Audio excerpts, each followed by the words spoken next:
By morning on January 3rd, the situation showed a little improvement. Pumps had been working round the clock. The water level was sufficiently under control.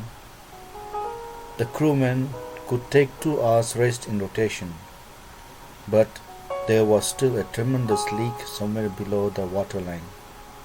No doubt, they had survived for 15 hours since the wave hit Wave Walker, but it would not hold long enough for them to reach Australia. He checked their charts and calculated that there were 2 small islands a few hundred kilometers to the east, one of them Isle Amsterdam, a French scientific base. This was the only hope. On January 4th, after 36 hours of continuous pumping, there was only a few centimeters of water left. Now, the crew had to maintain pace with the water still coming, and they could not set sail on main mast to avoid any further risk. They headed towards in the direction of the 2 islands. Mary found some corned beef and biscuits. They ate their first meal in almost 2 days, but their respite was short-lived. At 4 p.m., the black clouds began building up behind them. The wind was back to the 40 knots and the wave rose high. By the morning of January 5th, the situation was again grim. The narrator and Mary sat together holding hands in the evening. Both of them felt that the end was very near.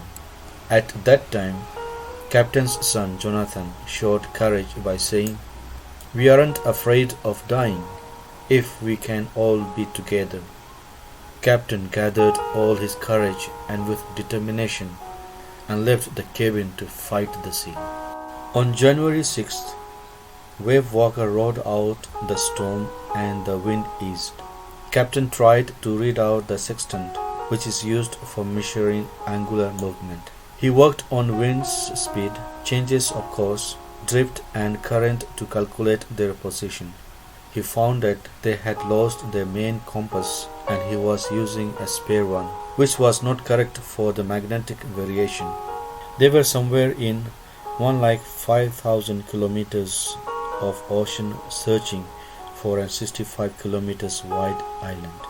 At about 2 p.m., he went on deck and asked Larry to steer a course of 185 degrees.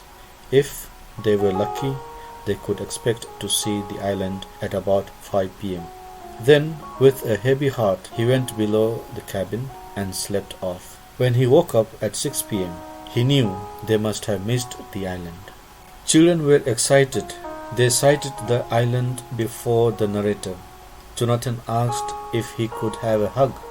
The narrator was surprised. His son declared that he was the best daddy in the whole world and the best captain. The captain replied, "Not today." The children shouted, and the island was in front of them. It was as big as a battleship. When the narrator rushed out on the deck, he was relieved to see the outline of the Isle Amsterdam. It was a French base. It was a black piece of volcanic rock. It had little vegetation, but still, it appeared to be the most beautiful island in the world. They anchored offshore for the night, and the next morning all 28 inhabitants of the island cheered as they helped them ashore.